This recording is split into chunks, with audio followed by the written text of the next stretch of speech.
comme je vous ai promis, voici la vidéo FAQ. C'est vrai que ça fait pas mal de temps que je l'ai... que vous m'avez posé des questions et tout.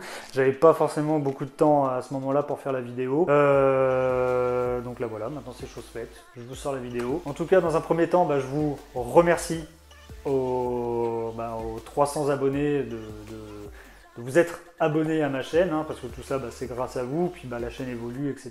Donc ça je vous en remercie vraiment, hein, 300 merci. Donc voilà, maintenant l'objectif ça va être d'atteindre les 400 abonnés, hein, on va essayer de faire ça avant la fin de l'année, on verra, mais en tout cas voilà, ça serait l'objectif de fin d'année. Donc je vous ai demandé de poser aussi des questions sur Twitter, Instagram et puis même sur mon Discord. Vous étiez nombreux à me poser des questions. Vous avez tous joué le jeu, ça aussi je vous en remercie. Et puis voilà, donc maintenant on va passer aux questions.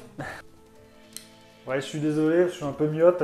Donc pour lire les questions, je suis obligé de porter mes lunettes. Donc c'est vrai qu'on ne me voit pas souvent avec les lunettes. C'est pas courant de voir des vidéos de moi avec les lunettes. Donc la première question est posée par Hair Camper, qui est aussi un vidéaste, qui fait des vidéos YouTube sur des vieux jeux, je crois. Et on va dire qu'il est dans la nostalgie des vieux jeux vidéo et tout. Donc voilà, coucou Jim, quel est le film et la série ou la série dont la fin t'a le plus déçu? Alors, moi ce qu'il faut dire, je suis quelqu'un qui est quand même bon public. Quand je regarde un film, la plupart du temps, quand le film m'a pas forcément plu, je dis ouais, tu vois, il se regarde, mais sans plus. On va dire qu'il y a vraiment un film moi qui m'a vraiment déplu au cinéma, où j'étais à deux doigts de partir. C'est Pacific Rim 2. Et vu le déroulement du film, j'ai compris pourquoi Guillermo del Toro il est parti, parce que lui déjà de base il voulait faire un préquel, parce que le 1 était c'était la fin en fait, tout bêtement, et eux ils ont voulu en faire une suite. Et puis quand j'ai vu ça, alors il y avait des bonnes idées au début, mais après vers la fin, le milieu du film, j'ai fait wow, putain, les mecs ils ont fait de la merde, mais c'est vraiment n'importe quoi. On dirait qu'ils ont vraiment chié sur le premier film. C'est n'importe quoi. Deuxième question de Cat in Game. Si tu pars sur une île déserte et que tu as le droit à un seul film pour le reste de ta vie, ce serait lequel? Alors, si je pars sur une île déserte avec un seul film, on va dire que ça fait un film. Ça serait la trilogie du Seigneur des Anneaux. Moi, ça serait avec celle-là que je partirais sur une île déserte si je devais choisir un film. Et puis aussi, je te remercie de ta question, Cat in Game. Pour certaines personnes qui m'ont posé des questions, qui ont une chaîne YouTube, je vous mettrai leur lien aussi en description. Si vous voulez aller voir leur chaîne et tout, vous leur direz en commentaire que vous venez de ma part. Donc voilà.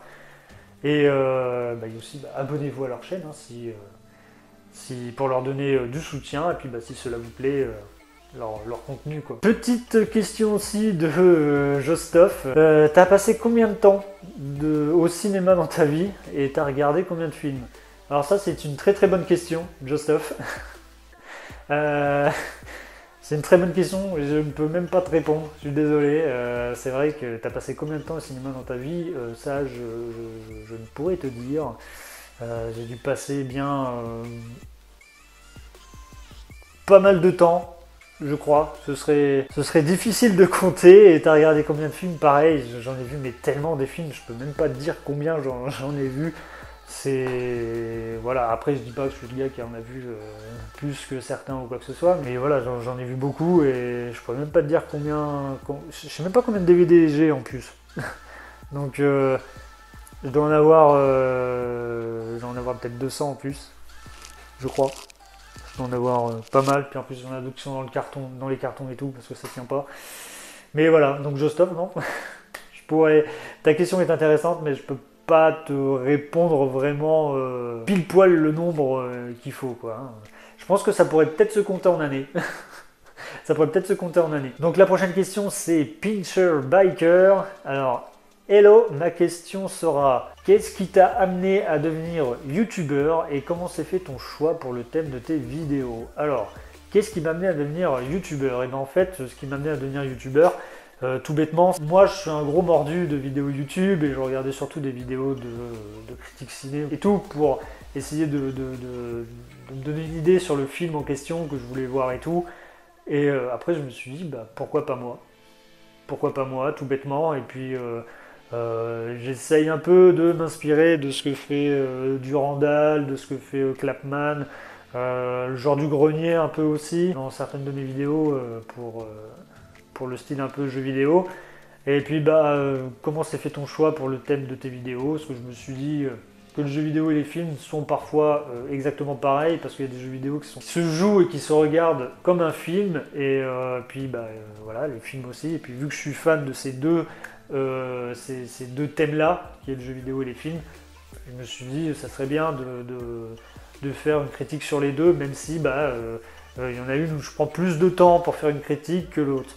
C'est vrai que les films, hein, j'ai juste à me mettre devant la caméra, et puis c'est parti. Que les jeux vidéo, je suis obligé de faire des recherches, de trouver telle et telle blague pour machin et tout, donc voilà. Donc prochaine question de Nopinio Game qui aussi, je l'ai rencontré sur Twitter, et puis ce qui est drôle, c'est que le mec, je l'ai rencontré sur Twitter et il habite dans la même ville que moi. Je m'en suis rendu compte sur une photo et tout, je dis bah tiens, je connais ce lieu et tout, et après je lui ai parlé et il m'a dit qu'il venait au même endroit que moi. Et, c'est plutôt drôle de se rencontrer comme ça, puis que on se retrouve au même endroit. Alors, ta question, Nopinio, c'est quel est le jeu vidéo qui t'a le plus marqué dans ta vie de joueur? Je ne parle pas du meilleur, mais bien du plus marquant. Alors, pour moi, celui qui m'a marqué, pour moi, ça reste le meilleur. Et pour moi, celui qui m'a marqué le plus, c'est Assassin's Creed 2, parce que c'est, on va dire, le premier jeu vidéo qui m'a vraiment le plus marqué en tant que...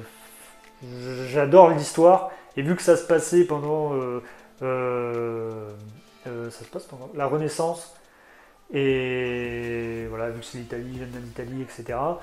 Donc je dis, waouh, putain, trop bien quoi, un truc où tu peux parcourir une ville entière, et puis tu peux te balader, et puis même tous les enjeux qu'il y a, où ils ont mélangé un peu la réalité avec de la fiction, et de la science-fiction aussi, parce qu'il y a des thèmes de science-fiction avec les anciens, et vraiment ça c'est vraiment le jeu vidéo qui m'a le plus marqué, et qui m'a fait aimer la licence, et puis qu'ensuite je me suis tout tapé dans les Assassin's Creed, et vraiment ouais ça voilà. Puis en plus d'y avoir joué dès son lancement avec Assassin's Creed 2 sur Xbox 360, ça m'a beaucoup plu quoi. Alors là, c'est une question de Loulou qui m'a posé beaucoup de questions.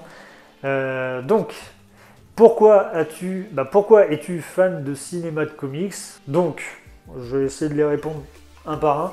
Donc pourquoi je suis fan de cinéma de comics? Parce que tout bêtement, je lis des comics, et puis c'est un univers que j'aime beaucoup.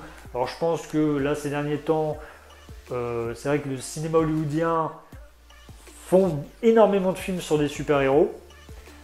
Chacun a son style, hein, bien sûr, avec la firme DC Comics, la firme Marvel, et puis d'autres qui viennent de licences de comics indépendants. Bon, voilà, c'est le truc qui me plaît, et puis je pense que même il doit y avoir pas mal de gens qui doivent maintenant en faire une overdose de films de comics. Moi, si ça continue, si ça continue, tant mieux. Si ça continue pas, tant pis. Mais voilà, c'est une des raisons de pourquoi j'aime le cinéma de comics. Y a-t-il d'autres styles cinématographiques que tu aimes? Donc, les autres styles cinématographiques que j'aime, les films, les comédies dramatiques. J'aime aussi surtout les films de science-fiction, un peu comme Dune, Star Wars, des trucs comme ça. C'est vraiment des trucs qui me plaisent. La science-fiction, c'est vraiment plus ça. Sinon, après, je crois avoir fait le tour. Parce que les films d'horreur, c'est pas vraiment ma tasse de thé, donc c'est pour ça que dans ma chaîne, vous ne verrez pas de critiques sur les films d'horreur. Parce que c'est pas trop mon truc, et puis c'est pas le truc qui m'intéresse le plus dans le cinéma. Alors, est-ce que tu aimes la musique? Oui, j'aime la musique. Mon style préféré en musique, c'est le rap US, R&B, rap US. J'étais un peu fâché avec le rap d'avant, le rap français. Mais sinon, voilà, là, j'écoute un peu plus de rap français parce qu'il commence à avoir quand même de plus en plus d'artistes qui font des trucs de dingue en France maintenant. J'écoute du rock, j'écoute énormément de pop rock, un peu à la Maroon 5, Panic at the Disco, Fall Out Boy. J'écoute aussi de la pop, des trucs comme ça, quoi. Donc voilà, de la musique un peu dance et tout. C'est vraiment le style que j'aime bien en musique. Et donc, dernière question de Loulou. Quel est ton objectif en tant que youtubeur? Et bien mon objectif en tant que youtubeur, c'est d'avoir de la YouTube monnaie. Non, non, non, non, non. Moi, ce que je voudrais, c'est d'avoir déjà 1000 abonnés pour pouvoir faire ce que je veux déjà sur YouTube, pour essayer de communiquer plus facilement avec vous les viewers, et puis d'avoir une communauté avec qui je pourrais échanger et discuter. Pour moi c'est ça en fait, c'est pas faire des vidéos pour faire des vidéos et puis de se faire connaître et tout. Moi c'est vraiment communiquer avec mes abonnés et tout, et puis pouvoir échanger sur tel et tel film, qu'est-ce qui vous a plu, qu'est-ce qui vous a pas plu, etc.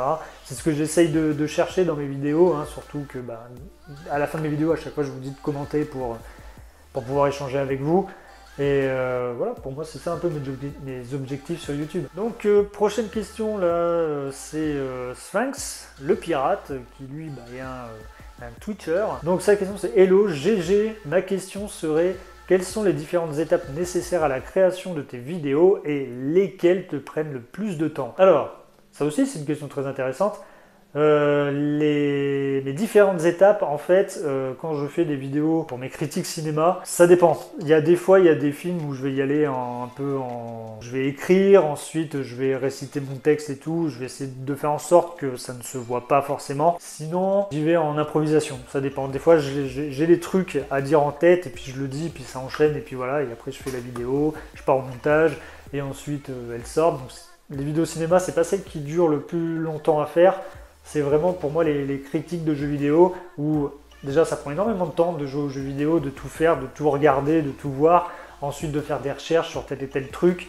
Ensuite, je me filme dans le décor que vous voyez là. Ensuite, parfois je peux, parce que j'ai un peu remanié mon style de format pour les jeux vidéo, où après je peux être dans ma maison et puis je me filme dans une certaine situation qui m'a fait penser à ça, où je me dis tiens, peut-être que là ça peut être drôle, ou sinon dans mon jardin aussi pareil.